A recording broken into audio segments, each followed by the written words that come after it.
I know. A lot of you guys are getting tired about the Aaron Rodgers stuff, but he talks. He's a content creator. He's a human TikTok. And so I called out Aaron yesterday. I said, it's not all his fault, but, everything he does now is very public. The eye rolls are public. The finger pointing is public. The body language is public. Pat McAfee every week is public. The podium is public. There's a reason big companies have PR departments. And they sit down and go, yeah, let's keep this in-house. Let's put that message out. Aaron, everything is public. And I don't think when you're a quarterback or a CEO or a high school principal or somebody in a leadership spot, everything needs to be public. Some people put their meals on Twitter. Here's what I had for breakfast. Here's what I had for lunch. Nobody cares. Some stuff's for Twitter. Some stuff's for my wife and I or my kids and I. Not everything needs to be public. So Aaron came out and publicly criticized his teammates, right? Kind of publicly for the second time in a couple of weeks, publicly criticized his coach, finger pointed. And, people like myself and others push back. And Aaron talked yesterday, again, publicly. He's good at the talking part. I don't always love what he says, but he's always available. He deserves credit for that. He does. LeBron, Aaron Rodgers, Brady, they're always available to talk, and that is something. That sounds good, but Aaron has a reputation of ghosting people who don't agree with him, ghosting friends if they criticize him on TV. Aaron's not exactly, hey, bring conflict on. I'm good with it. Aaron plays favorites. Aaron can be petty. Aaron ghosts people. Also, Aaron's an iconic, rich American superstar. Shocking that a wide receiver from Reno wouldn't want to come up and have some conflict-driven relationship. He's intimidating to people. He's this good-looking, rich, super smart guy that's an American icon. Shocking that Christian Watson and, Romeo Dobbs wouldn't come up and go, yeah, let's spar, let's have Aaron's vibe is sort of above the fray, super smart. I know the truth. That can be very intimidating. So some people aren't getting the vibe that Aaron wants to hang out, have a conflict. And I don't believe Aaron likes conflict. How do I know that? Because I've watched it forever.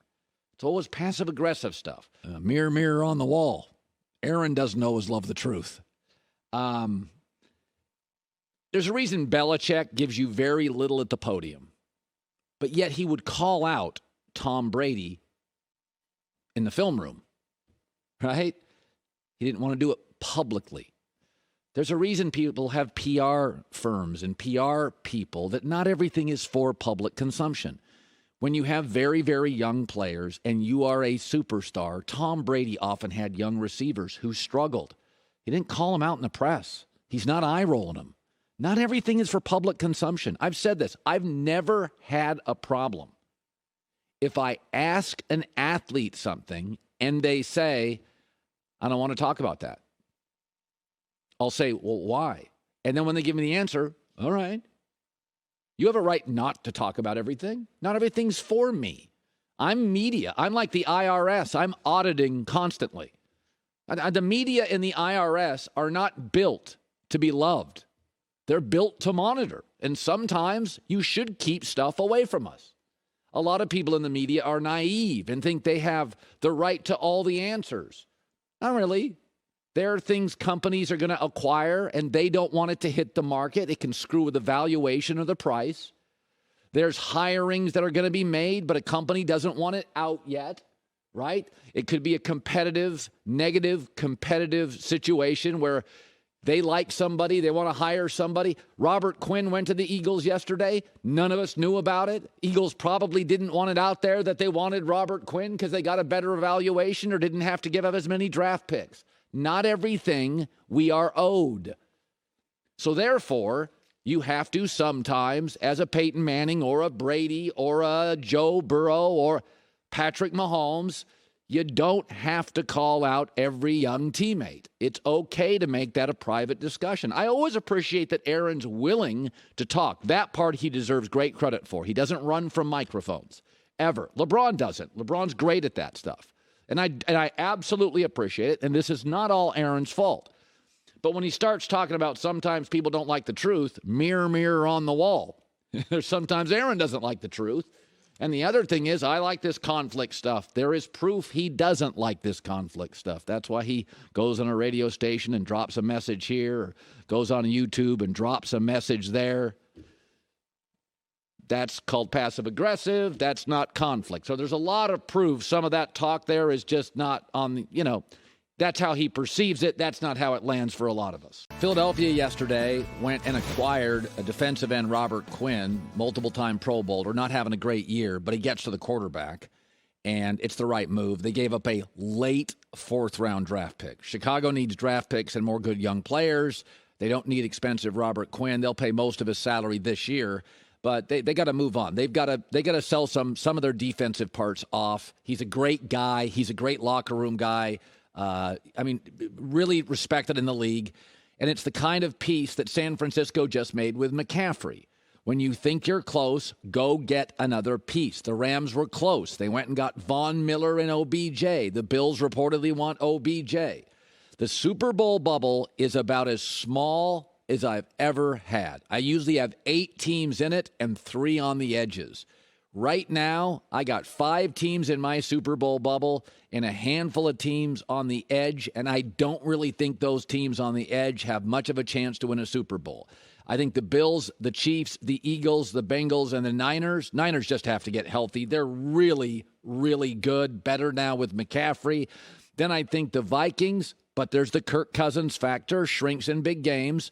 Dallas, we don't love the coach, and that story is all defense, very little offense. Tampa can't run the ball at all. Worst in the league. O-line issues. Asking Tom to throw 45 times. I don't think it's a Super Bowl team. And then Baltimore, I'll watch them for the next 3 or 4 or 5 weeks. They keep losing games with big leads. It's become a trend. They keep losing games to teams they're better than, but I like Baltimore a lot.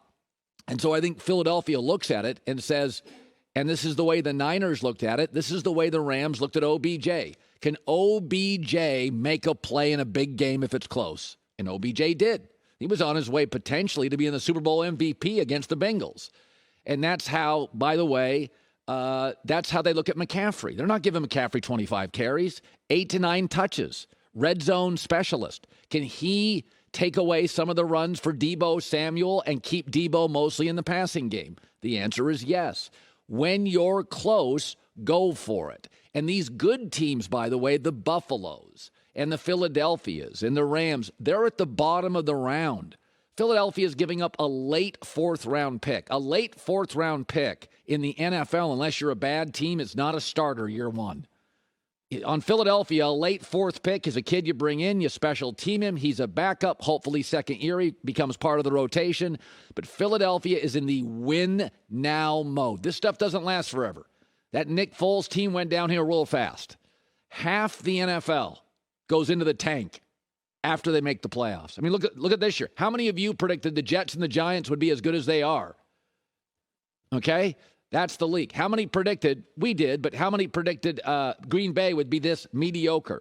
Denver, I thought, would be good. They're atrocious. So I love what they're doing. He's a good guy.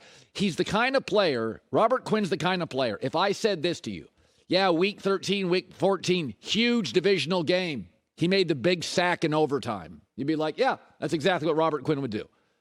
Or if I said San Francisco, got into the red zone, tied with the Rams, quick little move, and McCaffrey ended up making the offensive play of the game in the red zone. You'd be like, yeah, I can see that happening. Robert Quinn, good guy, not having a great year. Bears are picking it up. You're giving away no really, really valuable draft capital for a great roster. Again, if it's Chicago's rebuilding, that 4th-round pick for Chicago could start. I mean, God, they drafted a corner and a safety, and they're 2 of their best players. Certainly the safety is one of their best defensive players. Hi, everybody. Thanks for watching. Subscribe here to get the latest from the show. Also, be sure to check out more of the best clips from The Herd or go watch a few segments from other shows on FS1.